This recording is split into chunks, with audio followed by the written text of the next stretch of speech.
Assalamu alaikum wa rahmatullahi ta'ala wa barakatuh.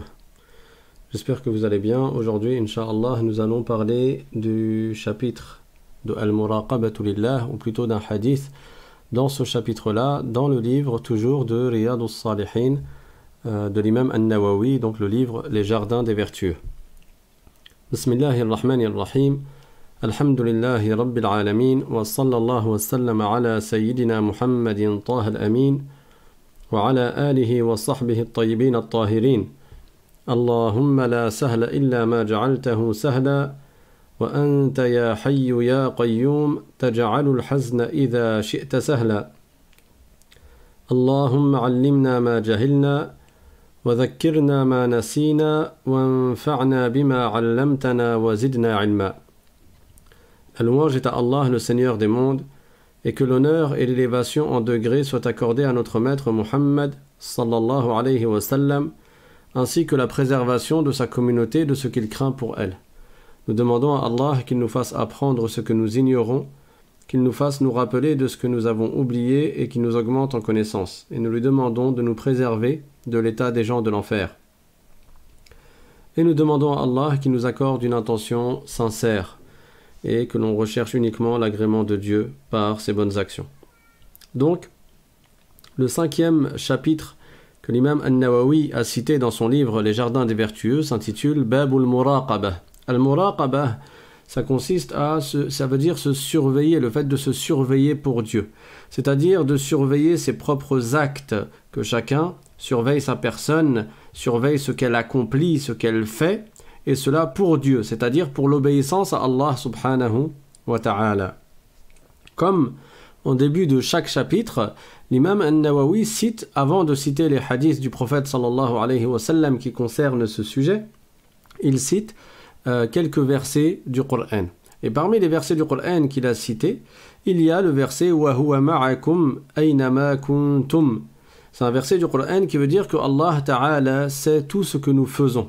Et dans un autre verset également, Inna Allah la yakhfa alayhi shay'un fil ardi wala fis sama'. C'est-à-dire que Dieu, rien n'échappe à sa science, rien ne lui échappe, que ce soit les choses qui sont sur terre ou les choses qui sont dans le ciel. Et dans un autre verset encore, Allah Ta'ala dit يَعْلَمُ خَائِنَةَ الْأَعْيُنِ وَمَا تُخْفِي الصُّدُورِ, duquel on comprend que Allah subhanahu wa ta'ala sait toutes choses, même ce que nos poitrines cachent, ce que les gens ne peuvent pas déceler, ce qu'il y a dans nos cœurs, Allah subhanahu wa ta'ala le sait. Donc Dieu sait tout ce que nous faisons, il sait tout ce que nous pensons, tout ce à quoi nous pensons, Allah ta'ala sait toutes choses. Comme il dit dans le Coran, وَهُوَ مَعَكُمْ أَيْنَمَا كُنْتُمْ, c'est-à-dire Allah sait tout de vous, où que vous soyez. Et encore une fois, ce verset fait partie des versets qui sont mutashabih, c'est-à-dire qu'ils ne sont pas explicites et qu'ils ne sont pas à prendre selon le sens apparent. Parce que si tu veux traduire littéralement ce verset du Coran, وَهُوَ مَعَكُمْ أَيْنَمَا كُنْتُمْ, ça donnerait que Dieu est avec vous où que vous soyez. Mais là, le « avec » ne veut pas dire que Allah Ta'ala est localisé avec toi. Quand tu es en France, il est avec toi en France. Quand tu es dans un autre pays, il est avec toi dans un autre pays. Quand tu es aux toilettes, il serait avec toi aux toilettes. Non, ce n'est pas ça le sens. Allah Ta'ala, comme nous l'avons vu dans les cours sur le Tawhid, n'est pas concerné par la localisation. Il n'est pas concerné par l'endroit, car c'est lui le créateur des endroits. Allah est éternel. Il existe avant la terre et avant le ciel. Il n'a pas besoin de la terre et il n'a pas besoin du ciel. On ne dit pas qu'il habite la terre et on ne dit pas non plus qu'il habite le ciel, contrairement à ce que disent les chrétiens et les juifs. Parce que la croyance de Ahlus Sunnati wal Jama'ah, la croyance des prophètes, des messagers, la croyance de tous les musulmans, c'est que Allah Ta'ala laysa kamithlihi shay'. Rien n'est tel que lui, il n'a absolument aucune ressemblance avec quoi que ce soit qui existe, avec quelques créatures. Allah Ta'ala ne ressemble pas à ces créatures. Il ne ressemble à aucune de ces créatures d'aucune manière que ce soit. Donc, wa huwa ma'akum aynama kuntum, ça ne veut pas dire que Dieu est localisé avec nous, là où nous sommes, ou que Dieu serait partout, diffus comme l'air. Non. Ce verset signifie que Allah englobe toute chose par sa science, comme cela est confirmé et appuyé par d'autres versets du Coran, tels que le verset وَأَنَّ اللَّهَ قَدْ أَحَاطَ بِكُلِّ شَيْءٍ عِلْمًا, c'est-à-dire que Allah englobe toute chose par sa science. Donc après avoir cité quelques versets concernant, qui nous rappellent en fait que Allah sait tout de nous et qu'on ne peut pas échapper par une de nos actions, que chaque acte que nous faisons ne lui échappe pas. Chaque action que nous accomplissons, Allah la sait. Et Dieu dit dans un autre verset du Coran, أَلَا يَعْلَمُ مَنْ خَلَقَ وَهُوَ اللَّطِيفُ الْخَبِيرُ, dans Surat al-Mulk. C'est-à-dire, ne sait-il pas ce qu'il a créé? Allah Ta'ala, c'est lui le créateur de toutes choses. Alors évidemment qu'il sait ce qu'il crée. Et quand on dit que Dieu est le créateur de toutes choses, ça veut dire qu'il a créé nos corps, mais il a créé également nos actes. Allah dit dans le Coran, Wallahu khalaqakum wa ma ta'malun. C'est-à-dire, Allah vous a créé, et il a même créé ce que vous faites. Donc rien n'échappe à sa science. Et celui qui observe cela, qui se rappelle de cela dans son cœur, cela va l'éloigner de tomber dans le péché. Et c'est ça ce qu'on appelle al-muraqabah, le fait de se surveiller pour Dieu. De se rappeler que Dieu nous voit, de se rappeler que Dieu sait tout de nous, que Dieu sait ce que nous faisons, et ce afin d'éviter de tomber dans le haram, d'éviter de désobéir à Dieu, subhanahu wa ta'ala. Donc sur ce sujet, l'imam An-Nawawi, rahimahullah, a cité plusieurs hadiths, parmi lesquels un hadith qui est assez long et qui pourrait être expliqué en réalité en plusieurs leçons, en plusieurs cours. Mais on va en faire un résumé afin de parler du sujet qui concerne le cours d'aujourd'hui, le sujet de Al-Muraqabah, parce que ce hadith, il concerne en fait plusieurs sujets. وأما الأحاديث فالأول عن عمر بن الخطاب رضي الله عنه قال بينما نحن جلوس عند رسول الله صلى الله عليه وسلم ذات يوم إذ طلع علينا رجل شديد بياض الثياب شديد سواد الشعر لا يرى عليه أثر السفر ولا يعرفه منا أحد حتى جلس إلى النبي صلى الله عليه وسلم فأسند ركبتيه إلى ركبتيه ووضع كفيه على فخذيه وقال يا محمد أخبرني عن الإسلام. Donc je vais traduire déjà cette partie-là du hadith. Donc c'est le hadith de Omar ibn al-Khattab radiyallahu anhu. On a déjà parlé de Omar ibn al-Khattab, je crois, dans la première leçon de Riyad al-Salihin, qui est un des plus grands compagnons du prophète, et c'était le deuxième calife bien guidé après la mort du prophète sallallahu alayhi wa sallam. Donc Omar ibn al-Khattab a dit, alors que nous étions assis avec le messager de Dieu sallallahu alayhi wa sallam, un jour, un homme est venu à nous. Et cet homme avait des habits extrêmement blancs et des cheveux extrêmement noirs. Et on ne voyait pas sur son aspect, son apparence, qu'il venait d'un voyage. C'est-à-dire, il n'y avait pas les traces du voyage sur lui. Et personne parmi nous ne le connaissait. Et ça, c'était quelque chose d'étonnant. Parce que d'un côté, personne ne le connaît alors que tout le monde se connaît. Ça veut dire qu'il n'est pas d'ici. Mais d'un autre côté, il n'avait pas l'aspect de quelqu'un qui revient d'un voyage. Parce qu'à l'époque, les routes, c'était pas du bitume. Quand quelqu'un voyageait, surtout à la Mecque et dans la péninsule arabique, il y avait la poussière qui venait sur ses habits. C'était flagrant que la personne, elle revenait d'un voyage. C'était flagrant. Là, lui, non. Il n'avait pas l'air de revenir d'un voyage, mais en même temps, personne ne le connaissait. Donc cet homme s'est assis à côté du prophète, en face du prophète sallallahu alayhi wa sallam, et il a juxtaposé ses genoux aux genoux du prophète sallallahu alayhi wa sallam. Il a posé ses mains sur les cuisses du prophète sallallahu alayhi wa sallam, et il a dit « Ya Muhammad, akhbirni anil islam » c'est-à-dire « Oh Muhammad, parle-moi de l'islam. Explique-moi, parle-moi de l'islam. » فقال رسول الله صلى الله عليه وسلم الإسلام أن تشهد أن لا إله إلا الله وأن محمد رسول الله وتقيم الصلاة وتؤتي الزكاة وتصوم رمضان وتحج البيت إن استطعت إليه سبيلا. قال صدقت فعجبنا له يسأله ويصدقه. Donc, la première question que cet homme a posée au prophète était « Ô Mohammed, parle-moi de l'islam ». Et le prophète, sallallahu alayhi wa sallam, lui a répondu « L'islam, c'est que tu témoignes qu'il n'est de Dieu que Dieu, et que Mohammed est le messager de Dieu, que tu accomplisses la prière, que tu verses la zakat, que tu jeûnes le mois de Ramadan, et que tu accomplisses le pèlerinage à la maison sacrée, si tu en as la capacité. » Et là, cet homme a répondu au prophète, il lui a dit « C'est juste, c'est correct ce que tu dis. » Alors Omar, lorsqu'il raconte ce hadith, il dit « فَعَجِبْنَا لَهُ يَسْأَلُهُ وَيُصَدِّقُهُ » On était étonné, il lui pose une question et après il lui confirme que sa réponse est correcte. Et après il lui a posé une deuxième question. « قَالَ فَأَخْبِرْنِي عَنِ الْإِيمَانِ » Parle-moi de la foi. « قَالَ أَن تُؤْمِنَ بِاللَّهِ وَمَلَائِكَتِهِ وكتبه ورسله واليوم الآخر وتؤمن بالقدر خيره وشره قال صدقت. Donc il lui a dit parle-moi de la foi et le prophète sallallahu alayhi wa sallam lui a répondu la foi c'est que tu crois en Allah, en ses anges, en ses livres, c'est-à-dire les livres qu'il a révélés à ses différents prophètes, à certains de ses prophètes, à ses messagers, c'est-à-dire les envoyés de Dieu, au jour dernier, donc le jour du jugement, et que tu crois en la destinée. C'est-à-dire que tout ce qui a lieu, que ce soit du bien ou du mal, a lieu par la prédestination de Dieu. Encore une fois, cet étranger qui était inconnu a répondu « Sadaqta ». Ça veut dire « c'est correct, tu dis juste ». « Qala fa akhbirni 'an al-ihsan ». Et c'est là le point du hadith que nous voulons citer, et c'est le point pour lequel l'imam al-Nawawi rahimahullah a cité ce hadith dans ce chapitre, le chapitre de Al-Muraqabah, le fait de se surveiller pour Dieu. Il lui a dit, parle-moi de Al-Ihsan. Al-Ihsan, c'est quoi?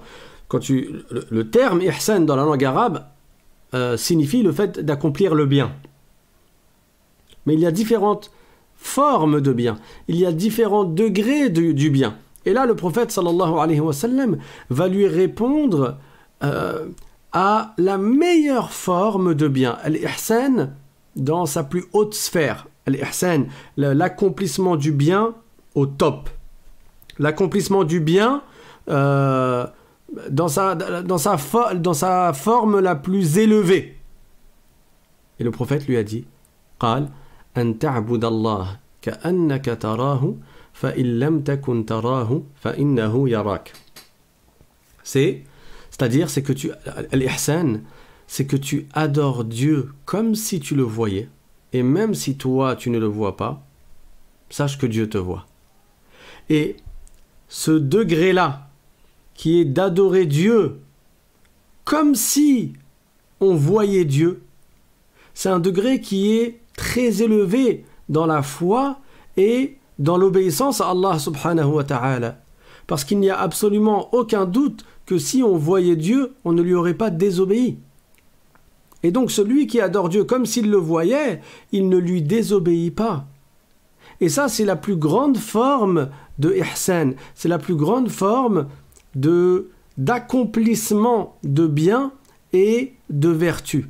أن تعبد الله كأنك تراه فإن لم تكن تراه فإنه يراك. Il y a un homme vertueux, At-Tustari ou At-Tustari, qui, lorsqu'il était enfant, il avait un homme vertueux dans sa famille, il le voyait faire des prières la nuit. Et un jour, il est parti voir cet homme dans sa famille et il lui a demandé de lui apprendre quelque chose. Et cet homme de sa famille, qui était son oncle, il lui a dit « Dis 3 fois dans ton cœur, Dieu me voit. Allahu yarani. » C'est tout ce qu'il lui a dit de faire. Lui, il lui a demandé de faire une wazifa, de faire quelque chose. « Apprends-moi quelque chose que je vais faire moi aussi. » Il était petit, c'était un enfant. Il lui a dit quelque chose qui paraît très simple. Dans ton cœur, régulièrement, 3 fois, tu dis « Allahu yarani. Allahu yarani. Allahu yarani. » Dans ton cœur, c'est-à-dire tu dis « Dieu me voit, Dieu me voit, Dieu me voit. » Et il lui a dit de répéter cela régulièrement. Alors cet enfant, Sahl, il a continué à répéter cela régulièrement et quotidiennement, puis il est revenu voir son oncle et il lui a demandé de lui rajouter quelque chose. Et cet oncle-là lui a dit de les dire maintenant 7 fois. Pas 3 fois, mais 7 fois. Et il a continué comme ça pendant une période. Ensuite, il lui a dit de les dire à voix haute. Et il a continué comme ça pendant une période. Et quand il est revenu un jour voir son oncle, il lui a dit « Celui qui sait que Dieu le voit, est-ce qu'il va lui désobéir ?» Après lui avoir fait répéter cette phrase dans son cœur, avec sa bouche, avec insistance, avec persévérance et persistance, il lui a dit « Celui qui sait que Dieu le voit, est-ce qu'il va désobéir à Dieu ?» Et l'enfant a répondu non. Il lui a dit voilà. Et donc cet enfant, il a grandi en ayant conscience, en ayant à l'esprit continuellement, constamment, quotidiennement que Allah le voit. Et ça l'a mené vers les hauts degrés. Cet enfant, lorsqu'il est devenu adulte, c'est devenu un homme vertueux, un savant, il est très connu, et il ne désobéissait pas à Dieu parce qu'il avait conscience de cela. Pourtant, tous les musulmans le savent. Allah Ta'ala dit dans le Coran Laysa kamithlihi shay' wa huwa as-sami'u al-basir. C'est-à-dire que rien n'est tel que lui et Dieu est celui qui entend et qui voit. Dieu, il entend toutes choses et il voit toutes choses. Ça, on le sait. Tous les musulmans le savent qu'Allah voit toutes choses et que Dieu sait toutes choses et que Dieu entend toutes choses et que rien n'échappe à sa science. Et malgré ça, il y en a beaucoup qui tombent dans les péchés. Puisque les savants ont dit qalilun minan nasi muslimun wa qalilun minal muslimina muta'allimun wa qalilun minal muta'allimina amilun wa qalilun minal amilina mukhlisun, c'est-à-dire peu de gens sont musulmans et peu de musulmans ont appris la science de la religion et peu de ceux qui ont appris la science de la religion appliquent ce qu'ils ont appris et peu de ceux qui appliquent ce qu'ils ont appris applique avec sincérité. Donc au final, celui qui est musulman, qui a appris la religion, qui pratique et applique correctement et qui le fait avec sincérité, ces gens-là sont peu. Et Dieu le dit dans le Coran, les vertueux, les esclaves de Dieu qui sont vertueux, qui ont atteint le degré de la sainteté, ne sont pas des plus nombreux. C'est une minorité dans la population. Ces gens-là, c'est qui? Ce sont ceux qui ont gardé al-muraqaba dans leur cœur, qui est un devoir du cœur, le fait de se surveiller pour Dieu. Une fois, il y avait un cheikh qui s'occupait particulièrement d'un de ses élèves, plus que des autres élèves. Il a enseigné à ses élèves la religion, mais il accordait une attention particulière à un élève précis. Les parents d'élèves sont partis le voir et ils ont exprimé leur mécontentement. Ils ont dit, pourquoi tu t'occupes de lui plus que de nos enfants à nous? Alors, le cheikh, il a voulu leur faire comprendre que cet enfant était particulier. Il a voulu leur faire comprendre que cet enfant, il avait compris des choses que les autres enfants, il avait perçu, il avait compris, il avait un état de compréhension qui était au-dessus des autres. Et il a voulu leur montrer cela, leur prouver cela. Il a donné une poule à chaque enfant et il leur a dit « Allez dans un coin où personne ne vous voit et égorgez cette poule et ensuite ramenez-la moi. » Et là, tous les enfants, ils sont partis. Alors le premier, il a égorgé la poule, il s'est caché quelque part, il l'a égorgé, il est venu, il était tout content, il avait réussi à faire ce que le cheikh lui avait dit. Ensuite, le deuxième est arrivé, pareil, il avait égorgé la poule. Ensuite, le troisième est arrivé, il avait égorgé la poule, et ainsi de suite. Et chacun expliquait où est-ce qu'il a réussi à trouver un endroit où personne ne le voyait. L'un, il a dit, moi je me suis caché ici, l'autre il a dit, moi j'ai réussi à me cacher là-bas, j'ai vérifié, j'ai fait attention à ce que personne ne me voit, et j'ai égorgé ma poule, et après je suis venu. Et à la fin, l'enfant en question, que le cheikh lui accordait une attention particulière, il est venu en pleurant, et il avait sa poule avec lui, il ne l'avait pas égorgée. Alors le cheikh lui a dit, qu'est-ce qui se passe, qu'est-ce qu'il y a? Et cet enfant lui a dit, je suis parti dans tous les endroits possibles, mais à chaque endroit je me suis rappelé que Dieu me voit. Et tu nous as dit d'égorger la poule dans un endroit où personne ne nous voyait. Et le cheikh a dit aux parents, vous avez compris maintenant? Vous avez compris pourquoi cet enfant est particulier? Cet enfant, il a compris dans son cœur, il a constamment à l'esprit que Dieu nous voit. Et celui qui a cela dans son cœur, il fait ce qu'on appelle al-muraqabatu lillah, il se surveille pour Dieu, et il garde à l'esprit que Dieu le voit, que Dieu sait ce qu'il fait, cette personne-là s'éloignera des péchés. Parce que comment? En ayant à l'esprit que Allah subhanahu wa ta'ala nous voit, comment lui désobéir? C'est pour cela que le prophète sallallahu alayhi wa sallam a dit Al-ihsan an ta'bud Allah ka'annaka tarahu fa in lam takun tarahu fa innahu yarak.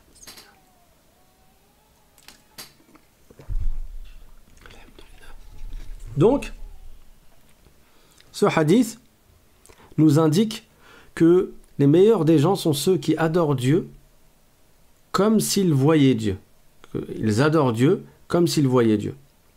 Et c'est connu que, ne serait-ce que devant les parents, un enfant a moins tendance à désobéir à ses parents quand les parents le voient. Mais s'il va désobéir, c'est probablement quand ses parents auront le dos tourné. Et pareil pour l'instituteur, pareil pour le professeur, pareil pour l'éducateur. La plupart des enfants sont ainsi. C'est-à-dire que c'est difficile de désobéir à la personne qui lui interdit une chose en face de lui, en sachant que cette personne le voit. C'est pour cela que celui qui a conscience que Allah Ta'ala le voit et qui adore Dieu comme s'il voyait Dieu, celui-là ne tombera pas dans les péchés et il s'éloignera des péchés.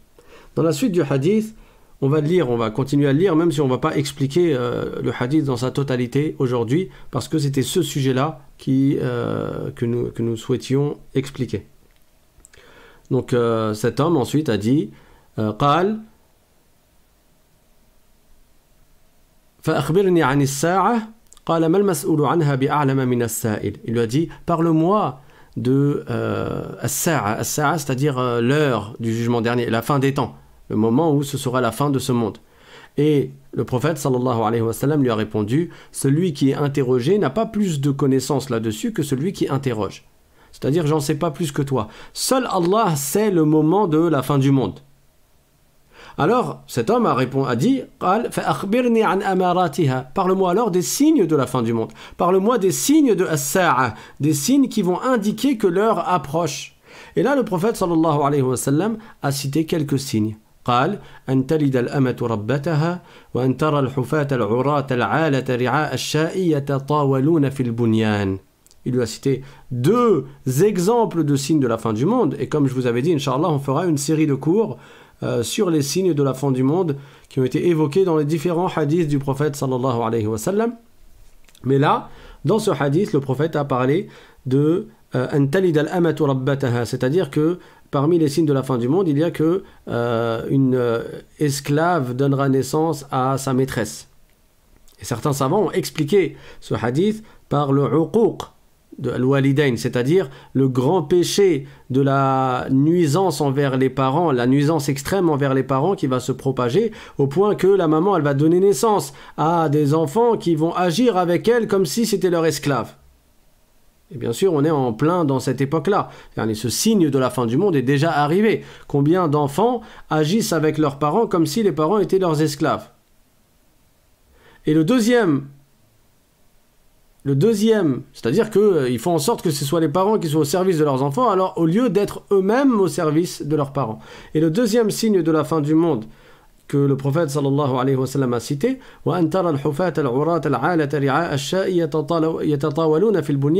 c'est-à-dire que parmi les signes de la fin du monde, il y a que des gens qui à l'origine étaient pieds nus, c'était des gens qui étaient pauvres et qui avaient pour fonction ou pour travail de s'occuper d'animaux. Comment ces gens-là vont se mettre à faire la compétition dans la construction d'édifices le plus haut possible? Et ça, on le voit très bien dans les pays du Moyen-Orient, dans les pays du Golfe. C'était des régions où, avant la découverte du pétrole, c'était des régions qui étaient pauvres et les habitants étaient pour beaucoup des bédouins. Et c'était des gens qui s'occupaient d'animaux, les chameaux, etc. C'était ça leur travail, c'était de ça qu'ils vivaient. Et le prophète, il y a 1400 ans, il a dit parmi les signes de la fin du monde, ces gens-là qui vivaient pieds nus, ces gens-là qui n'étaient pas extrêmement riches, qui étaient pauvres, et ces gens-là qui étaient occupés, qui avaient pour occupation de travailler avec des animaux, de faire paître les animaux, ils vont faire yatatawaluna fil bunyan, ils vont faire la compétition à qui va faire le bâtiment le plus haut. Et ça, on le voit. Donc ça, c'est une prophétie. C'est un miracle du prophète sallallahu alayhi wa sallam. Il annonce 1400 ans auparavant quelque chose que nous vivons actuellement et qui existe depuis peu. Ça fait partie des signes de la fin du monde. ثم انطلق. Donc ensuite, cet homme, cet étranger inconnu est parti. Omar a dit فلبثت مليا. Et je suis resté comme ça pendant un temps. C'est-à-dire, il est resté pendant un certain moment comme ça, sans savoir qui était cette personne. Et cela a duré 3 jours. ثم قال يا عمر أتدري من السائل. Puis 3 jours plus tard, le prophète sallallahu alayhi wa sallam a vu Omar et lui a dit, est-ce que tu sais qui était cette personne qui était venue m'interroger? قلت الله ورسوله أعلم. Et Omar radiyallahu anhu a répondu, Allah sait et le messager de Dieu sait. قال فإنه جبريل أتاكم يعلمكم أمر دينكم. Rawahu Muslim. Et le prophète sallallahu alayhi wa sallam lui a répondu, il s'agissait de Jibril. C'est Jibril qui est venu vous apprendre votre religion. On va citer maintenant un autre hadith que l'imam An-Nawawi radiyallahu anhu a cité dans ce chapitre également. الثاني عن أبي ذر جندب بن جنادة. On peut dire Jundub et on peut dire Jundab. عن أبي ذر جندب بن جنادة وأبي عبد الرحمن معاذ بن جبل رضي الله عنهما عن رسول الله صلى الله عليه وسلم قال اتق الله حيثما كنت وأتبع السيئة الحسنة تمحها وخالق الناس بخلق حسن رواه الترمذي وقال حديث حسن. Ce hadith est très important. Il résume un très grand nombre de valeurs en islam et de sujets importants en islam. Tout d'abord, qui sont les deux qui ont entendu ce hadith du prophète sallallahu alayhi wa sallam, ce hadith rapporté par At-Tirmidhi? Il s'agit de Abu Dharr, Jundub ibn Junada et Abu Abdirrahman Mu'adh ibn Jabal. Alors, Abu Dharr, c'est un compagnon qui est connu, qui fait partie des premiers à être entré en islam. Abu Dharr, que Allah l'agrée, c'était un grand compagnon. Lorsqu'il est venu à la Mecque, lui, il n'est pas de la Mecque à l'origine. Lorsqu'il est venu à la Mecque, parmi les premiers, il est entré en islam. Et ce qu'il se passait à la Mecque à cette époque-là était très difficile pour les musulmans. Les musulmans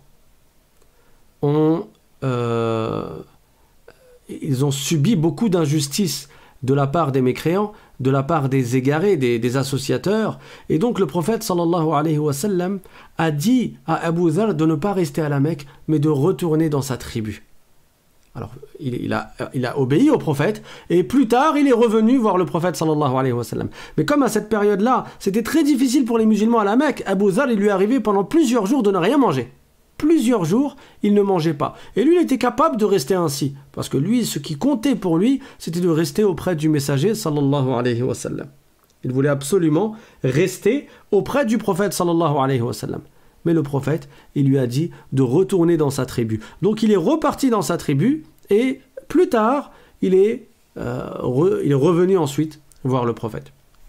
Quand il est parti, quand il est retourné voir sa tribu, donc, le prophète sallallahu alayhi wa sallam lui a donné un conseil. Il lui a dit ittaqillah haythuma kunta. C'est-à-dire, crains Dieu et fais preuve de piété où que tu sois. Wa atbi'is sayyi'ata al-hasanata tamhuha. Et fais suivre la mauvaise action par une bonne action, et cette bonne action effacera la mauvaise action. Wa khaliqin nas bi khuluqin hasan. Et agis avec les gens avec un bon comportement. Agis envers les gens avec un bon comportement. Ce hadith est rapporté par At-Tirmidhi. L'autre compagnon, c'est qui? C'est Mu'adh ibn Jabal. Le prophète sallallahu alayhi wa sallam l'a envoyé au Yémen pour qu'il enseigne l'islam. En réalité, le prophète a envoyé 2 compagnons au Yémen. Yémen qui était une terre qui n'était pas terre d'islam à l'époque. Le prophète sallallahu alayhi wa sallam a envoyé Mu'adh ibn Jabal et il a envoyé Abu Musa al-Ash'ari. Et ces 2 compagnons ont été la cause pour que le Yémen soit terre d'islam. C'est-à-dire que les gens sont entrés en islam par la cause de ces 2 compagnons. Pourquoi ils sont partis? Ils ne sont pas partis pour faire du commerce. Ils ne sont pas partis pour aller en vacances. Ils ne sont pas partis pour découvrir de nouveaux paysages et regarder la nature et aller chercher à trouver un travail ou se marier. Non! Ils sont partis par ordre du prophète sallallahu alayhi wa sallam pour aller faire la da'wah. C'est-à-dire pour enseigner aux gens l'islam. Et quand Mu'adh ibn Jabal s'apprêtait à aller au Yémen, le prophète lui a donné un conseil. Exactement le même conseil. Il lui a dit « Ittaqillah haythuma kunta » c'est-à-dire fais preuve de piété où que tu sois. Wa atbi'is sayyi'ata al-hasanata tamhuha. Si tu as fait une mauvaise action, fais-la suivre par une bonne action et elle effacera la mauvaise action. Wa khaliqin nasa bi khuluqin hasan et agis envers les gens avec un bon comportement. Donc le premier conseil que le prophète sallallahu alayhi wa sallam a donné, c'était Ittaqillah haythuma kunta. C'est-à-dire, fais preuve de piété, crains Dieu, obéis à Dieu où que tu sois. Et le mot taqwa, c'est un mot qui dans la religion a un sens qui est large et qui est très grand, même si au niveau de la langue c'est facile à dire. Donc c'est facile à dire, tu dis taqwa, taqwa. Ça veut dire la piété. C'est un mot qui est facile à prononcer. Mais en réalité, il pèse très lourd, ce mot-là, dans la balance, dans le sens où la signification de ce mot est très, très, très forte. At-taqwa consiste à, dans la langue arabe déjà, à s'éloigner de quelque chose, à se protéger de quelque chose. Quand tu dis yattaqi, c'est-à-dire il s'éloigne, il se préserve, il se protège de quelque chose. Et là, dans la religion, quand on dit at-taqwa, c'est-à-dire se protéger ou se préserver de ce que Dieu nous a interdit. Se protéger ou se préserver de ce que Dieu nous a défendu de faire. Et donc, ça peut être divisé en 2 parties. At-taqwa consiste à accomplir ce que Dieu t'a ordonné, c'est-à-dire se préserver du fait de faire preuve de manquement quant aux obligations que Dieu nous a ordonné de faire. Ça, c'est le premier point. L'accomplissement donc des obligations. Et le deuxième point, le fait d'éviter les interdits. C'est pour cela que les savants ont donné cette définition. At-taqwa hiya ada'ul wajibat wajtinabul muharramat. C'est-à-dire, at-taqwa, la piété, c'est d'une part accomplir les devoirs et d'autre part éviter les péchés. Mais tout ça, ça se réunit en une seule chose, qui est d'éviter de désobéir à Dieu. Parce que celui qui n'accomplit pas un devoir, il est tombé dans un péché. Donc c'est quoi la piété? C'est accomplir les devoirs et éviter les péchés. Et Dieu nous ordonne d'être pieux dans différents versets du Coran. Allah Ta'ala dit « Ya ayyuhalladhina amanu ittaqullaha wa qulu qawlan sadida » c'est-à-dire, ô vous les croyants, ittaqullah, ça veut dire faites preuve de piété, craignez Dieu en évitant de tomber dans ce que Dieu vous a interdit de faire. Et bien sûr, ça implique d'éviter de tomber dans le relâchement qui nous fait délaisser les obligations. Donc en gros, ça veut dire quoi? Ittaqullah, ça veut dire accomplissez les devoirs et évitez les péchés. Et c'est ça la droiture. La droiture, quand quelqu'un il est droit, ça veut dire qu'il accomplit les devoirs et qu'il évite les péchés. Ittaqillah haythuma kunta. Dans un autre verset, Dieu dit dans le Coran Ya ayyuhalladhina amanu ittaqullaha haqqa tuqatih wa la tamutunna illa wa antum muslimun. C'est-à-dire, ô vous les croyants, faites preuve de piété comme il se doit et ne mourrez qu'en étant musulmans. Dans un autre verset encore, Ya ayyuhalladhina amanu ittaqullaha wal tanzur nafsum ma qaddamat lighad wattaqullah innallaha khabirum bima ta'malun. C'est-à-dire, ô vous les croyants, faites preuve de piété et que chacun considère ce qu'il a préparé pour demain et faites preuve de piété et sachez que Dieu vous voit. sachez que Dieu sait ce que vous faites. Celui qui a conscience de ces versets et qu'il se les rappelle régulièrement, Inch'Allah, cela va l'aider à accomplir ce que Allah lui a ordonné et à éviter ce que Dieu lui a interdit. Et celui qui ne fait pas preuve de piété, ça veut dire quoi? Ça veut dire qu'il tombe dans les péchés. Mais chaque fois qu'il tombe dans un péché, c'est comme un point noir qui va s'inscrire sur son cœur. Et après, quand il va faire encore un autre péché, encore un autre point noir va s'inscrire sur son cœur. Et quand il va faire un autre péché, encore un point noir va s'inscrire sur son cœur. Et ce, jusqu'à ce que son cœur va devenir noir. Il va être comme couvert de noirceur. Et c'est ça qui est visé dans le verset du Coran. Kalla bal rana ala qulubihim ma kanu yaksibun. C'est-à-dire que ce qu'ils ont accompli comme péché, comme mauvaise action, a fait que la noirceur a couvert leur cœur. Et c'est quoi les conséquences de cette noirceur dans le cœur? C'est que la personne, après, elle est dans une insouciance telle que même les exhortations, il est possible qu'elles ne lui fassent plus effet. Même s'il écoute un cours de religion, même si on lui donne un conseil, même si on lui dit de craindre Dieu, même s'il entend un verset du Coran, il est possible que cela ne le touche pas, que cela ne l'atteigne pas. Pourquoi? Parce qu'il a le cœur noir, il a le cœur fermé. Et donc plus il commet des péchés, et plus il s'éloigne du droit chemin, et plus son cœur s'éloigne de la crainte de Dieu, et plus cela va l'entraîner à commettre encore plus de péchés. C'est pour ça que Al-Muraqaba est important, le fait de se surveiller pour Dieu, qui est que à chaque fois avant d'accomplir un acte, tu te rappelles, Dieu me voit. Si c'est une mauvaise action, si c'est un péché, tu te rappelles, tu te dis, Allah me voit. Allah sait ce que je fais. Allah me voit. Allah sait ce que je fais, afin de t'éloigner de cette mauvaise action, de t'éloigner de ce péché. Parce qu'un péché, plus un péché, plus un péché, plus un péché, à la fin, la personne, elle banalise cela. Il arrive que des gens, la première fois qu'ils commettent un péché, ils trouvent le péché comme étant extrêmement grave. Et ça leur fait quelque chose. Ils veulent vraiment, ils se sentent pas bien. Et s'ils le font, ils se sentent très mal. Pourquoi? Parce qu'ils se rendent compte qu'ils ont désobéi à Dieu. La première fois qu'une personne va boire de l'alcool, la première fois qu'une personne va fumer de la drogue, la première fois qu'une personne va mentir, la première fois qu'une personne va insulter, chaque mauvaise action, quand elle est faite pour une première fois, la personne, elle ne se sent pas bien parce qu'elle sait que c'est pas bien ce qu'elle fait. Mais dès qu'elle a passé ce cap de la première fois, c'est beaucoup plus facile pour elle de faire la deuxième, de tomber dans le péché une deuxième fois. Il n'y a plus cette barrière-là. Il a détruit cette barrière de la honte qu'il avait en lui-même de désobéir à Dieu. Donc c'est un point noir qui va s'ajouter à un autre point noir, qui va s'ajouter à un autre point noir. Et plus les points noirs remplissent le cœur, et moins la personne ne se sent honteuse de désobéir à Dieu. Moins elle craint Allah subhanahu wa ta'ala. Donc, ittaqillah haythuma kunta. Le prophète sallallahu alayhi wa sallam leur a dit à ses deux compagnons, où que vous soyez, faites preuve de piété. Et quelle que soit ta situation, tu es dans l'aisance, tu fais preuve de piété. Et incha'Allah, en faisant preuve de piété dans l'aisance, Allah ta'ala, il te préserve quand tu es dans la difficulté.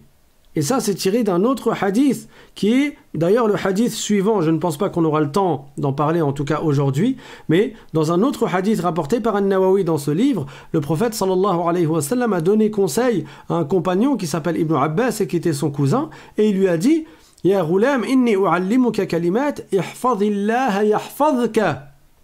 Ihfadillah tajidhu tujahaka. » C'est-à-dire, ô jeune homme, jeune enfant, Abdullah ibn Abbas, il n'avait même pas 10 ans à cette époque, mais il était éveillé. Et le prophète lui a donné un conseil magnifique.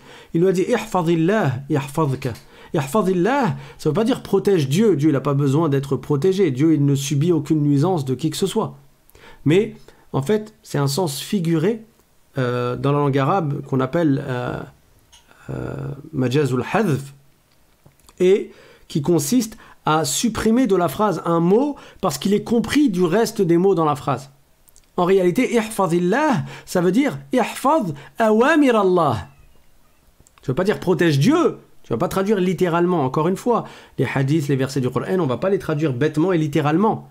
Surtout, notamment quand ça implique ou ça entraîne des sens qui ne sont pas corrects en français.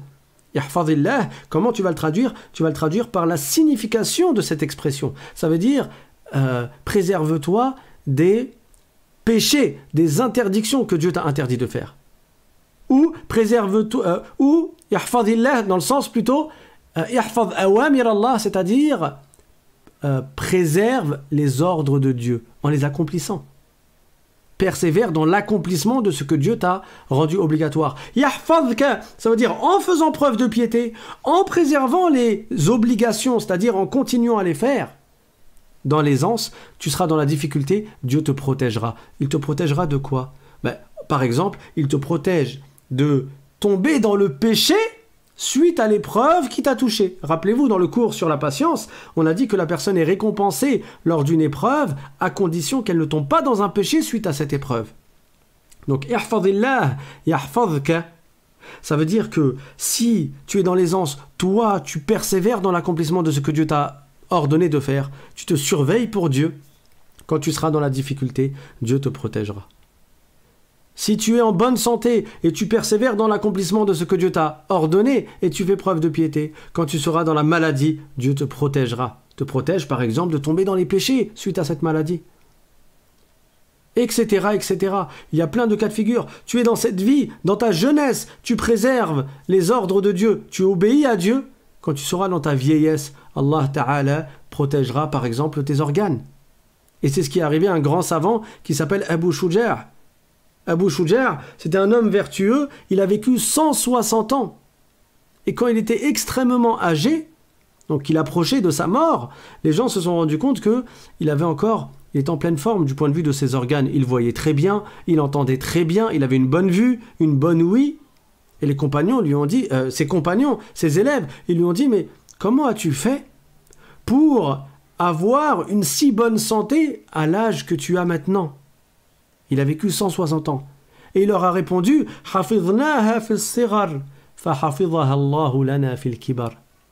c'est-à-dire, nous avons préservé nos organes dans notre jeunesse, Dieu a préservé nos organes dans notre vieillesse.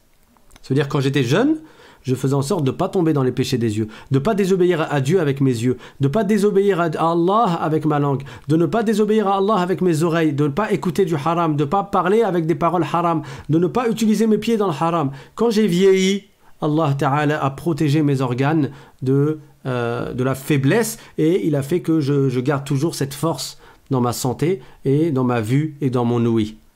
Yahfazillah yahfazka. Donc, toujours faire preuve de piété, où que l'on soit et quelle que soit notre situation. Et si tu fais preuve de piété dans ta vie, Allah te protège au moment de ta mort. Les savants, certains savants du Salaf, ils ont dit que la personne, au moment où elle agonise, le diable vient la voir et elle a extrêmement soif. Et le diable lui dit, je te donne de l'eau si tu tombes dans la mécréance. Si tu apostasies maintenant, si tu apostasies maintenant, si tu quittes l'islam maintenant, je te donne de l'eau. Si la personne, elle a fait preuve de piété dans sa vie, Allah lui accorde la force de refuser cette proposition au shaitan au moment de sa mort. Mais si quelqu'un est faible, si son cœur est noir, c'est possible que là, à ce moment-là, il lâche prise et qu'il accepte de vendre son âme au diable. Il accepte de faire de la mécréance comme le diable lui a demandé et d'être égaré. Et le diable ne lui donne même pas à boire de l'eau. Donc, à ce moment-là, c'est un moment qui est fatidique, c'est un moment qui est très important, c'est un moment qui précède la mort, après quoi tu ne peux plus rien changer. À ce moment-là, Allah te protège si dans ta vie, tu as protégé, tu as préservé ce que Allah Ta'ala t'a rendu obligatoire. Ittaqillah haythuma kunt. Ensuite, le prophète a dit à ses compagnons, c'est-à-dire, et fais suivre la mauvaise action par la bonne action, et cette bonne action effacera la mauvaise action. Certains savants ont dit que ce qui est visé par al-hasana ici, c'est le repentir. Et on a déjà parlé du repentir, je vous renvoie au cours sur le repentir qui sera mis, Inch'Allah, dans la description de cette vidéo.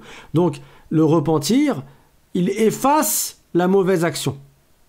Et c'est comme ça que certains savants ont expliqué ce hadith. Quel que soit le péché qui a été commis, celui qui se repent, le prophète sallallahu alayhi wa sallam a dit At-ta'ibu min adh-dhanbi kaman la dhanba lah. C'est-à-dire celui qui se repent après avoir commis un péché, c'est comme si le péché n'avait pas été commis. Donc même ce qui est écrit dans le livret des anges, le livre des anges qui ont inscrit la mauvaise action, il efface l'ange, cette écriture-là est effacée du livre. Donc au jour dernier, la personne n'aura pas à rendre compte de cette action dont elle s'est repentie. Et comment elle fait pour se repentir ? Je vous renvoie pour les détails au cours précédent. Mais en résumé, elle arrête de commettre le péché, elle regrette d'avoir commis le péché, elle a l'intention ferme de ne plus jamais récidiver, de ne plus jamais recommencer le péché. Si elle a été injuste envers quelqu'un, elle va lui demander pardon, ou bien elle va lui rendre ce qu'elle lui a volé par exemple. Et si elle a délaissé des obligations, elle doit les rattraper comme la prière, ou bien le jeûne de Ramadan, ou bien la zakat par exemple, qu'elle n'a pas payée pendant des années alors qu'elle devait la payer. Donc, fais suivre ta mauvaise action par le repentir, ça effacera. D'autres savants ont dit que les bonnes actions, d'une manière générale, effacent les petits péchés. Quand tu fais tes prières, le prophète sallallahu alayhi wa sallam a dit que quand tu fais tes prières obligatoires, si entre deux prières obligatoires, tu n'as pas commis de grands péchés, alors les petits péchés qui sont entre ces deux prières sont effacés. Les petits péchés qui ont eu lieu entre deux prières obligatoires, entre le Dhuhr et l'Asr qui ont été accomplis, les petits péchés, bien sûr, qui ont été accomplis correctement avec les sunnas et ainsi de suite, les petits péchés sont effacés. Et on vous a mis également des petites vidéos dans lesquelles le prophète sallallahu alayhi wa sallam, dans lesquelles on rapporte du prophète sallallahu alayhi wa sallam certains hadiths, comme quoi celui qui récite telle et telle parole, Allah Ta'ala lui efface ses petits péchés. Donc la bonne action efface les petits péchés. Et parfois, certaines bonnes actions effacent même des grands péchés. Mais nous, on ne le sait pas. Nous, dans tous les cas, on doit se repentir. Dans tous les cas. Parce que si une bonne action a effacé des péchés à nous, des péchés que nous avons pu accomplir dans le passé, nous, on ne peut pas le savoir. Et dans tous les cas, il nous incombe de faire preuve de faire le repentir. Dieu dit dans le Coran, Ya ayyuhalladhina amanu, tubu ila Allahi tawbatan nasuha. Dieu nous ordonne de nous repentir. Donc on doit se repentir. Mais il se peut qu'une bonne action, elle efface même des grands péchés. Le prophète a dit dans un hadith qu'une femme dans une communauté antérieure, donc avant l'avènement de la mission du prophète sallallahu alayhi wa sallam, là on parle d'une femme qui a vécu à l'époque d'un autre prophète, sachant que tous les prophètes étaient musulmans. Cette femme, c'était une fornicatrice, une prostituée. Donc elle donnait son corps en contrepartie d'argent, et ça compte parmi les plus grands péchés en islam. Pas seulement dans notre communauté, la communauté du prophète Mohammed sallallahu alayhi wa sallam, mais également dans les communautés antérieures. La fornication fait partie des plus graves des péchés. Et c'est pour cela que l'islam nous a interdit de tomber dans des petits péchés qui mènent vers la fornication. Et quand on dit petit péché, ça ne veut pas dire que c'est pas grave, hein. Un petit péché est grave. Un péché est grave. Tous les péchés sont graves. Parce qu'il s'agit de désobéir à Dieu. Et c'est ça, quand tu fais al-muraqabatu lillah, tu te surveilles pour Dieu, tu ne réfléchis pas en disant « Ah, mais ce que je veux faire là, c'est un petit ou un grand péché ?» Ah, c'est un grand péché, bon, je le fais pas. Ah, c'est un petit péché, oh, allez, c'est un petit péché, bah, je ferai des bonnes actions, ça les effacera. Tu réfléchis pas comme ça. Tu réfléchis en disant « Ce que je veux faire, c'est une désobéissance à qui ? Je suis en train de désobéir à qui, là ? À Dieu, mon Créateur. À celui à qui je devrais rendre des comptes dans l'au-delà. C'est de cette manière que l'on doit réfléchir. Ne pas penser au péché, est-ce qu'il est petit ou grand, mais penser à qui est-ce que je désobéis. Je suis en train d'enfreindre les règles qui ont été mises par qui ? Par Allah. Allah m'a interdit telle chose, alors je dois m'abstenir de la faire et je ne dois pas tomber dans le haram. Mais quoi qu'il en soit, si cela est arrivé, le prophète nous incite à faire des bonnes actions. Et d'ailleurs, dans un autre hadith, quand le prophète sallallahu alayhi wa sallam a dit « Man amila sayyi'atan falyutbi'ha bil hasanati tamhuha » c'est-à-dire celui qui accomplit une mauvaise action, qu'il la fasse suivre par une bonne action parce que ça effacera la mauvaise action, il y a un compagnon qui lui a dit « Amin al-hasanat la ilaha illallah » c'est-à-dire, est-ce que parmi les hasanat, il y a le fait de dire « La ilaha illallah » qui est la parole de Tawhid, hein, la meilleure parole. La ilaha illallah, ça veut dire il n'y a pas d'autre Dieu que Dieu. Et le prophète a dit, Bal hiya ahsanul hasanat, c'est la meilleure parole à dire. en termes de hasanat, en termes de bonne action avec ta langue, la meilleure des paroles qui existent, c'est la ilaha illallah. Donc oui, les bonnes actions effacent les petits péchés. Il est possible que certaines bonnes actions effacent les grands péchés, mais dans tous les cas, nous devons faire preuve de piété, nous devons nous surveiller pour Dieu et nous devons nous attacher à faire des bonnes actions, surtout si nous avons accompli une mauvaise action, on la fait suivre par des bonnes actions. Et le troisième conseil que le prophète a donné dans ce hadith, c'est-à-dire et agis avec les gens du meilleur comportement, avec un bon comportement. Et husnul khuluq, c'est quelque chose qui est tellement éminent en islam que le prophète sallallahu alayhi wa sallam a dit innal abda la yablughu bi husni khuluqihi darajata as-sa'im al-qa'im, c'est-à-dire qu'il arrive que la personne par son bon comportement elle atteigne le même degré que celui qui passe ses nuits à faire des prières et qui passe ses jours à jeûner. Alors qui d'entre nous passe ses nuits à faire des prières et passe ses jours à jeûner? On vit à une époque où quand quelqu'un fait la sunna de jeûner le lundi et le jeudi, c'est perçu comme quelque chose d'exceptionnel. Oh, masha'Allah, il jeûne tous les lundis, tous les jeudis depuis 5 ans. Alors que c'est quelque chose qui était courant et qui était commun. Les vertueux dans le passé, kanu yasumuna ad-dahr, ils jeûnaient leur vie, c'est-à-dire mis à part 5 jours dans l'année qu'il est interdit de jeûner, il y avait un certain nombre de gens qui passaient leur vie à jeûner. Parce qu'ils étaient à courir derrière les bonnes actions, les hasanat, les adorations. Nous, on vit à une époque où le moindre acte de bien peut être perçu comme quelque chose de gigantesque. Quelqu'un qui connaît le Coran par cœur à notre époque, les gens ils disent « Oh, masha'Allah, il connaît le Coran par cœur ». Mais dans le passé, connaître le Coran par cœur, et pas que dans le passé, même dans certains pays à notre époque. Il y a des pays où, dans chaque famille, il y a un enfant qui apprend le Coran par cœur, minimum. Dans chaque famille. Il y a un enfant que l'on réserve pour l'apprentissage de la science de la religion et pour, Inch'Allah, devenir un savant. Et ça, c'est une bonne habitude que les musulmans avaient dans les pays musulmans. Et cela apporte de la baraka en plus dans la famille. Une fois, quelqu'un est parti voir le prophète, sallallahu alayhi wa sallam, pour se plaindre de son frère. Parce que lui, il allait travailler et son frère, il restait toujours avec le prophète. Alors il est parti se plaindre avec son frère qui n'était pas là à l'aider en allant travailler avec lui.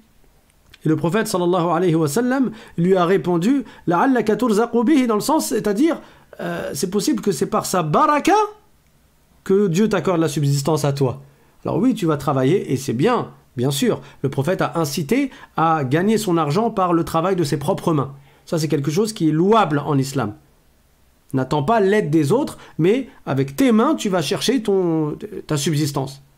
Mais celui qui était là à rester avec le prophète sallallahu alayhi wa sallam, à apprendre la science de la religion avec le prophète, par son attachement à la pratique et à l'application de l'islam et à l'apprentissage de l'islam, le prophète a dit c'est possible que c'est par sa baraka à lui que son frère qui travaille, il reçoit de la subsistance.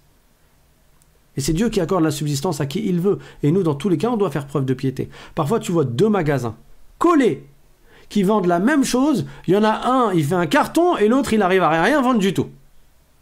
Ben, c'est Dieu qui accorde la subsistance. Allah, ar-razzaq, ar-rizqu ala Allah. Donc, nous, on doit faire preuve de piété, on doit se surveiller pour Dieu, et, Inch'Allah, Dieu nous accorde ce dont nous avons besoin. Mais dans tous les cas, on doit faire attention à ne pas tomber dans les péchés. Même si il rentre dans la catégorie des petits péchés, parce que chaque péché est grave. D'ailleurs, et je vais finir avec ça, Inch'Allah, dans un autre hadith rapporté par l'imam An-Nawawi, rahimahullah, donc il a dit, عن أنس رضي الله عنه قال إنكم لتعملون أعمالا هي أدق في أعينكم من الشعر كنا نعدها على عهد رسول الله صلى الله عليه وسلم من الموبقات. رواه البخاري وقال الموبقات المهلكات. Donc Anas radiyallahu anhu, il parlait à des gens qui sont venus après lui. Et il leur a dit, vous faites des actes que vous négligez, que vous considérez comme quelque chose de peu ou de pas immensément, qui ne fait pas partie des plus graves des actes. Vous commettez des choses qui sont pour vous aussi fines ou plus fines qu'un cheveu. Ça veut dire pour vous, ce que vous avez fait, c'est pas des plus graves des choses. Et il a dit كُنَّا نَعُدُّهَا عَلَى عَهْدِ رَسُولِ اللَّهِ صَلَّى اللَّهُ عَلَيْهِ وَسَلَّمَ مِنَ الْمُوبِقَاتِ. Nous, on les voyait ces choses-là à l'époque du prophète, parce que Anas c'était le compagnon du prophète, hein. C'est celui qui était au service du prophète pendant 10 ans. Il a dit, nous à l'époque du prophète, on voyait ça comme des choses qui mènent à la perdition. Pourquoi? Parce que nous, on voyait ça comme une désobéissance à Dieu, et on ne réfléchissait pas en se disant, non mais ça c'est un petit péché. Si je fais une bonne action après, ça va effacer le petit péché. C'est pas ainsi que la personne réfléchit. Toujours, tu te rappelles et tu dis, Allahu yarani, Allahu yarani, Allahu yarani, Dieu me voit, Dieu me voit, Dieu me voit. Le fait de se rappeler cela, comme Sahl at-Tusturi, il faisait, Inch'Allah, ça nous pousse et ça nous mène à œuvrer dans le bien, à suivre le chemin de droiture et à nous élever en degré bi'idhnillahi ta'ala. Alors la troisième partie du hadith de base que je voulais expliquer, ittaqillah haythuma kunta, fais preuve de piété où que tu sois, wa atbi'is sayyi'ata al-hasanata tamhuha, et fais suivre ta mauvaise action par une bonne action, cela effacera la mauvaise action, wa khaliqin nasa bi khuluqin hasan, et agis envers les gens avec un bon comportement. Cette partie-là, je ne suis pas rentré beaucoup dans les détails, non seulement, donc la troisième sur le bon comportement, non seulement parce que nous arrivons à la fin de l'heure, mais également parce que nous aurons l'occasion, Inch'Allah, de parler du bon comportement plus en détail. Mais en résumé, le comportement, les savants l'ont défini en 3 choses. Premièrement, agir en bien envers les autres, qu'ils soient reconnaissants ou pas. Deuxièmement, supporter la nuisance des autres. Et troisièmement, ne pas agir en mal envers les autres. Ne pas agir, ne pas avoir un mauvais comportement envers les autres. Voilà comment on réunit, on définit les savants, voilà comment les savants ont défini l'excellence de comportement. Donc ce hadith a été rapporté par At-Tirmidhi, et At-Tirmidhi il a dit Hasanun, il a dit hadith Hasan. C'est un hadith Hasan, et dans une autre version, hadith Hasan Sahih. Alors que veut dire hadith Hasan? En fait, il y a différents degrés dans le hadith, du point de vue de la fiabilité. Je pense en avoir déjà parlé dans un cours précédent. Un hadith qui est fiable, considéré comme étant authentique, on va dire qu'il est sahih. Un hadith qui est fiable également, mais qui a un degré en dessous de sahih, on dit qu'il est hasan. Donc hasan ou sahih, dans les deux cas, ce sont des hadiths qui sont fiables. Par contre, le hadith qui n'est pas fiable, c'est un hadith qu'on appelle da'if. Donc le sahih et le hasan sont 2 degrés différents, mais qui sont tous deux fiables. Maintenant, parfois, Tirmidhi, au sujet d'un hadith, il va dire qu'il est Hasan Sahih. Et ça, c'est quelque chose qui n'est pas commun chez les savants. Parce que les savants, ils disaient, soit le hadith est Hasan, parce qu'il réunit certains critères de fiabilité, soit le hadith est Sahih, parce qu'il réunit encore plus de critères de fiabilité. Donc, comment dire d'un même hadith qu'il est Hasan Sahih? Et les savants, ils ont donné différentes explications de la façon de faire de l'imam At-Tirmidhi, quand il disait au sujet de certains hadiths qui sont Hasan Sahih. Et ce qui est fortement probable, et ce qui a été cité par certains savants, c'est que, en fait, quand le hadith possède une seule chaîne de transmission, et que At-Tirmidhi a un doute, est-ce que le hadith il est Hasan ou bien il est Sahih? Eh bien, il écrivait Hasan Sahih. Et quand le hadith a plusieurs chaînes de transmission, et qu'une chaîne de transmission est Sahih, et une autre chaîne de transmission est Hasan, alors At-Tirmidhi, il appelait ce hadith comme étant Hasan Sahih. Voilà, on va s'arrêter là, Inch'Allah, pour aujourd'hui. Il y a beaucoup à dire sur Al-Muraqaba, sur le fait de se surveiller pour Dieu, mais que l'on se rappelle que cela revient à observer dans son cœur la crainte de Dieu et à se rappeler que Allah subhanahu wa ta'ala nous voit et qu'il sait ce que nous faisons, et cette crainte et cette observation que nous avons dans notre cœur qui nous mène à ne pas tomber dans la désobéissance à Dieu, c'est ça ce que les savants ont appelé al-muraqabatu lillah, c'est-à-dire le fait de se surveiller pour Allah subhanahu wa ta'ala. Walhamdulillahi rabbil alamin. Wa sallallahu wa sallam ala sayyidina Muhammadin taha al-amin wa ala alihi wa sahbihi at-tayyibin at-tahirin. On va laisser vraiment pas longtemps pour les questions parce qu'on a dépassé 1 heure. À l'origine, j'étais censé faire des cours de 45 minutes. Donc si quelqu'un a une question, il peut la poser. Je ne veux pas en prendre beaucoup.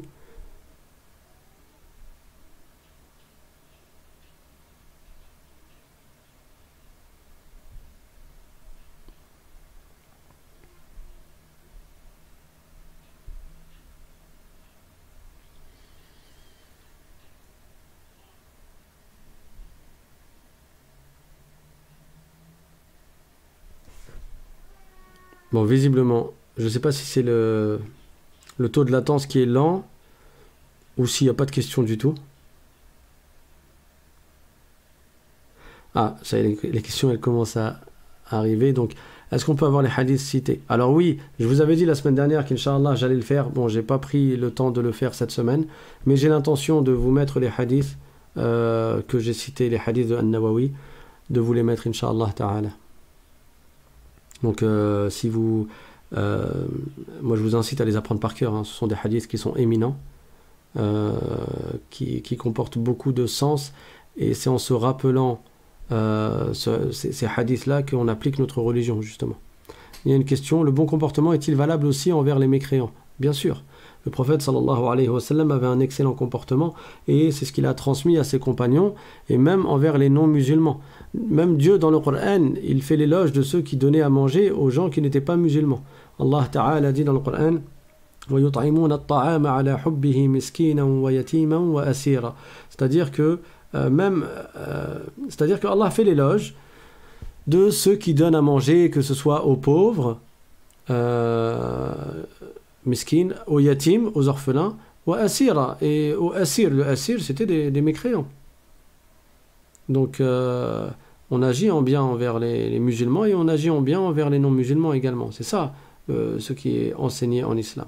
Le prophète sallallahu alayhi wa sallam a dit La yu'minu ahadukum hatta yuhibba linnasi ma yuhibbu li nafsihi. Dans une version du hadith qui veut dire l'un d'entre vous n'atteindra pas un degré de foi complète tant qu'il n'aimera pas pour les gens ce qu'il aime pour lui-même. Et là, les gens, parce que dans une version du hadith, hatta yuhibba li akhihi.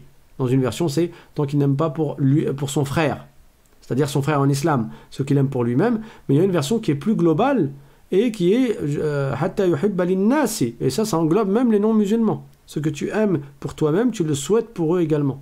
Et ce que tu souhaites le plus, c'est quoi? C'est d'être sauvé de l'enfer. Ben, c'est ce que tu souhaites également pour les non-musulmans. Et c'est pour cela que tu essayes d'œuvrer afin de les amener vers la guidée et de les faire embrasser l'islam. Il y a une autre question. Si une personne a une tache noire dans son cœur et il fait le repentir, est-ce que la tache noire, elle part? Oui. La tache noire, elle disparaît, le point noir, la tache noire disparaît par le repentir, bien sûr. Il y a une question qu'on m'avait posée aussi précédemment, je crois que c'était par mail. Si une personne, est-ce que la personne, elle doit faire le repentir de chaque péché tout seul ou elle peut faire un repentir global? Elle peut faire un repentir global de ses péchés.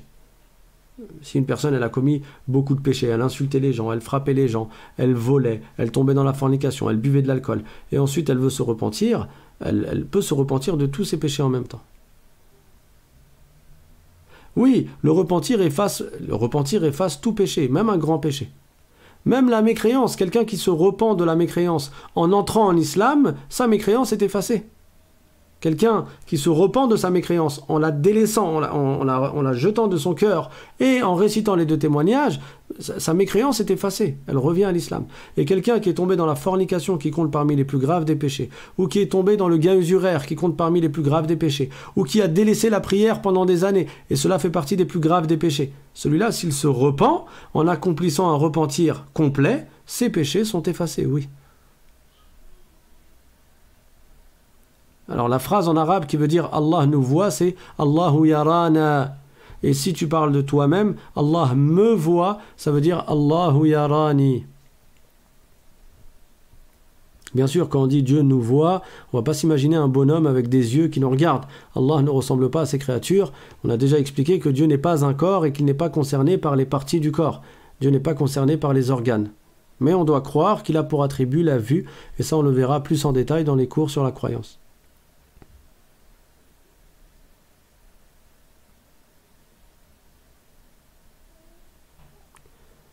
Alors, il y a une question. Je n'arrive pas à voir le support du cours du lundi au complet. Inch'Allah, je vais vérifier si je l'avais mis au complet. Et sinon, je vais le mettre au complet, Inch'Allah. C'est-à-dire jusque là où nous sommes arrivés. Les cours sont faits au fur et à mesure. Donc, je ne peux pas vous passer un livre là qui est déjà prêt, puisque le livre n'a pas encore de fin. Donc, au fur et à mesure des cours, je rajoute du texte, Inch'Allah. Voilà, on va s'arrêter là pour aujourd'hui. Barakallahu fikum. Je vous invite encore une fois à faire profiter vos proches et à partager à qui vous savez, à qui vous connaissez les liens de ces cours. Et pour ceux qui veulent s'inscrire, ils écrivent un mail, l'islam.simplement@gmail.com, et ils recevront par WhatsApp, Inch'Allah. Donc ils nous écrivent un mail à cette adresse et ils recevront à chaque fois avant les cours le lien du cours, bi'iznillahi ta'ala. Donc les cours c'est lundi, jeudi et samedi à 20h. Barakallahu fikum. Subhana rabbika rabbil izzati amma yasifun wa salamun ala al-mursalin walhamdulillahi rabbil alamin. Wassalamu alaykum wa rahmatullahi ta'ala wa barakatuh.